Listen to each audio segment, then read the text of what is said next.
কোনো রকম ছাঁচ ছাড়াই, তাও আবার স্টিলের বাটিতেই সকালে তেল ছাড়া জলখাবার।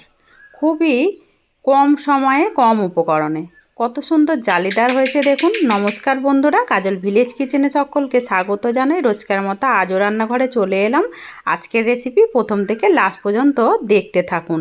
সকালে জলখাবারের জন্য একদম তেল ছাড়া আজকে টিফিন করব, তার জন্য নিয়ে নিয়েছি এখানে এক বাটি সুজি। এখানে একটা বাটি নিয়ে নেব।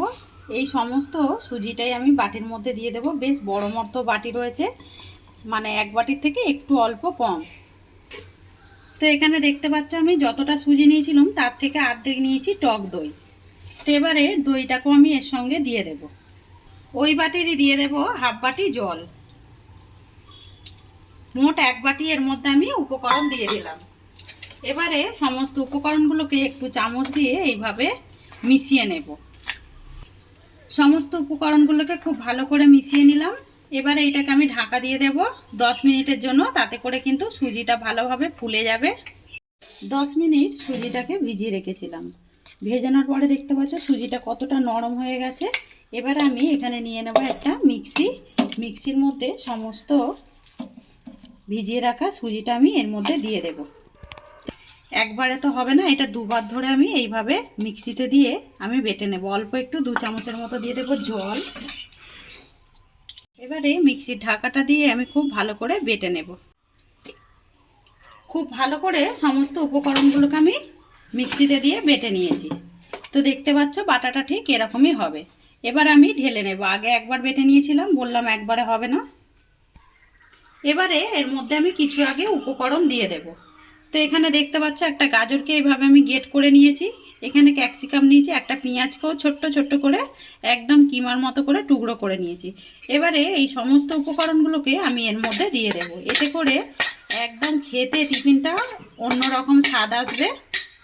তোমরা চাইলে তোমাদের পছন্দ মতো সবজি এতে ব্যবহার করতে পারো। তো এখানে সমস্ত উপকরণ দিয়ে দিলাম। অপরদিকে গ্যাস অন করে একটা কড়া গরম হতে বসিয়ে দিয়েছি। কড়ার মধ্যে দিয়ে দেবো আমি 2 চামচের মতো সাদা তেল, একদম ছোট চামচের 2 চামচ। তো দিয়ে দিয়েছি সাদা তেল। তেলটা কিন্তু বেশ গরম হয়ে গেছে। এখানে দিয়ে দেবো আমি বেশ কিছুটা ছোলার ডাল, আর দিয়ে দেবো এখানে 2টো কারি পাতা। তো কারি পাতাটা আগে দেবো না, আগে একটু ডালটাকে নাড়াচাড়া করে নেব। তো এইখানে দেখতে পাচ্ছ ডালটা বেশ কিন্তু সুন্দর করে ভেজে নিয়েছি। এবারে এর মধ্যে দিয়ে দেবো আমি গোটা জিরে। তো 1 চামচের মতো নিয়েছি গোটা জিরে, আর 2 চামচ দিয়েছি ডাল। দুটো উপকরণকে হালকা একটু নাড়াচাড়া করে নেব। এবারে জিরেটা যাতে করে না পুড়ে যায় দেখতে হবে। এবারে এর মধ্যে দিয়ে দেবো আমি কারি পাতা দিয়ে দিলাম, দিয়ে একটু হালকা নাড়াচাড়া করে নেব। তো এখানে সমস্ত উপকরণগুলো বেশ ভাজা হয়ে গেছে। এবারে এই ভেজে নেওয়া ডাল ফোড়নটা বলতে পারো তরকাটা আমি এর মধ্যে দিয়ে দেব। সমস্ত উপকরণগুলোকে খুব ভালো করে আগে মিশিয়ে নেব। এখনো কিন্তু আমি লবণের মধ্যে দিইনি। এবারে দিয়ে দেবো এর মধ্যে স্বাদ মতো লবণ। দিয়ে দেব স্বাদ মতো লবণ বা মাপ মতো লবণ। তো দেখতে পাচ্ছ একদম সামান্য একটু তেলের মধ্যে এরকম যদি আমাদের সকালে টিফিনটা জলখাবারটা হয়, তাতে করে কিন্তু একদম একেবারেই জমে যায়। এবারে এর মধ্যে একটু জল দেব, যেহেতু বেশ ব্যাটারটা কিন্তু অনেকটাই ঘন। দিয়ে দিলাম আরও একটু জল। তো আমি দেখিয়ে দেবো কতটা কি জল দিতে হবে আর কিভাবে এটা মাখতে হবে। এখানে দেখতে পাচ্ছ এবারে ঠিক এরকমই হবে ঘনত্বটা। এইভাবেই একটু মানে ভালো করে গোলাটা গুলে নিতে হবে। সমস্ত উপকরণগুলো বেশ ভালোভাবে মেশানো হয়ে গেছে। এবারে আমি লাস্টে যেটা এর মধ্যে দেব সেটা হচ্ছে খাবার সোডা। এখানে গোলাটা বেশ আমার অনেকটাই ছিল, তাই আমি 1 চামচের থেকে একদম অল্প, মানে হাফ চামচের থেকে একটু বেশি আমি দিয়ে দিলাম খাবার সোডা। এবারে এখানে দিয়ে দেব সামান্য একটু জল। এতে করে কিন্তু খুব ভালোভাবে এটা মিশবে। আর এটা কিন্তু আমি মিক্সি ধোয়া জলটাই এর মধ্যে দিচ্ছি। এবারে আবার আমি খুব ভালো করে এটাকে ফেটে নেব। এটা করে ফাটলে কি হবে, একদম কিন্তু গোলাটা হালকাও হয়ে যাবে, যেহেতু এর মধ্যে টক দই রয়েছে। আবার ইনো এর চাইলে তোমরা কিন্তু এখানে একটা ইনো কেটেও দিয়ে দিতে পারো। এখানে দেখতে পাচ্ছ একদম পুরো হালকা হয়ে গেছে। এইভাবে যদি একটু মানে গুলে নেওয়া যায়, তাতে করে কিন্তু সুন্দরভাবে হালকা হয়ে যায়। এবারে আমি এখানে কয়েকটা নিয়েছি বাটি। এই বাটির মধ্যে ভালো করে তেল ব্রাশ করে নিয়েছি আগে থেকেই সাদা তেল। এবারে এখান থেকে এক হাতার মতো করে নেব, নিয়ে ঠিক এইভাবে দিয়ে দেব। কতটা সহজে একদম আটা মাখা ঝামেলা ছাড়া আমরা কিন্তু চটজলদি এরকম একটা টিফিন অনায়াসেই বাড়িতে করে নিতে পারি। সমস্ত বাটিগুলোর মধ্যেই দিয়ে দিয়েছি, একটু এইভাবে একটু ঝাঁকিয়ে দেব। আর বাটিগুলো ইনো বা খাবার সোডা দেওয়ার আগেই রেডি করে নিতে হবে। তো দেখতে পাচ্ছ বেশ সুন্দরভাবে আমি ঝাঁকিয়ে নিলাম। অপরদিকে জল গরম হতে আমি আগে থেকেই বসিয়ে দিয়েছি, জলটা কিন্তু বেশ ভালোভাবে গরমও হয়ে গেছে। এবারে এখানে আমি দিয়ে দেবো একটা এরকম স্ট্যান্ড নিয়েছি, স্ট্যান্ডটা দিয়ে দেব। এখানে যেই মানে থালাটা রেডি করেছি এই থালাটা ঠিক এখানে বসিয়ে দেবো এইভাবে। তো আগে থালাটা বসিয়ে দেব, তাহলে কিন্তু ভালো হবে।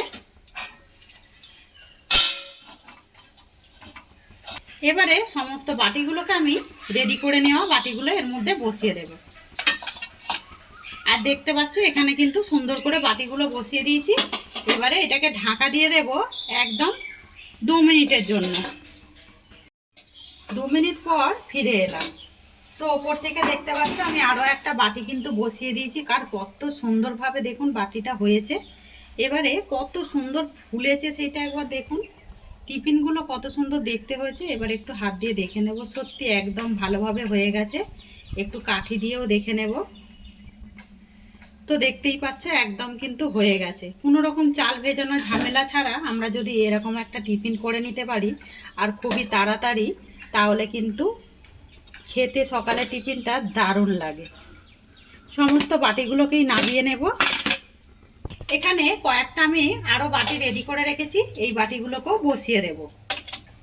তো তোমরা চাইলে যে কোনো কাঁচের বাটি হোক স্টিলের বাটি হোক এরকম কিন্তু রেডি করে নিতে পারবে সকালের জলখাবার। আবার আমি এটাকে 2 মিনিটের জন্য ঢাকা দিয়ে দেব। তো এখানে দেখতে পাচ্ছ সমস্ত টিফিনগুলোকেই আমি নামিয়ে নিয়েছি, আর এইগুলো একটু ঠান্ডা করে নিয়েছি। আর দেখতেই পাচ্ছ একটু ঠান্ডা হয়ে গেলে কিন্তু হাত দিয়ে টানলেই এইভাবে, যেহেতু সুজি রয়েছে, খুব সহজেই কিন্তু বাটি থেকে ছেড়ে আসবে। তো এবারে আমি একটুখানি আলগা করে দেব একটা ছুরি দিয়ে। আর এই দেখো কত সুন্দর টিফিনটা হয়েছে আর কতটা জালিদার হয়েছে, খেতে কিন্তু ভীষণই দারুণ হয়। এরকম টিফিন তোমরাও কিন্তু রেডি করে নিতে। কতটা নরম তুলতুলে হয়েছে, স্পঞ্জের মতো হয়েছে, দেখতেই পাচ্ছ। সমস্ত টিফিনগুলোকেই আমি থালার মধ্যে নামিয়ে নেব। তোমরা দেখতে পাচ্ছ সমস্ত টিফিনগুলোকেই আমি সুন্দর করে নামিয়ে নিয়েছি, বাটি থেকে একটা প্লেটের মধ্যে সাজিয়ে নিয়েছি। আগেই বলেছি টিফিনগুলো দেখতে যেমন সুন্দর হয় আর খুবই তাড়াতাড়ি হয়ে যায়, খুবই কম সময়ের মধ্যে, খেতে ভীষণই ভালো হয়। এবার আমি একটা ভেঙে দেখাচ্ছি যে কতটা সুন্দরভাবে হয়েছে। এই দেখুন কতটা জালিদার। আজকে টিফিনের রেসিপি আপনাদের কীরকম লাগলো অতি অবশ্যই কমেন্ট করে জানাবেন। যদি ভালো লেগে থাকে একটা লাইক করে দিয়ে এইভাবে আমার পাশে থাকবেন, আমাকে সাপোর্ট করবেন। আমার এরকম নিত্য নতুন রান্নার জন্য পাশে থাকা বেল আইকনটি প্রেস করবেন। সবাই ভালো থাকবেন, সুস্থ থাকবেন। ধন্যবাদ। আবারও কোনো নতুন রেসিপি নিয়ে ফিরে আসবো। আজকের মতো এই পর্যন্ত।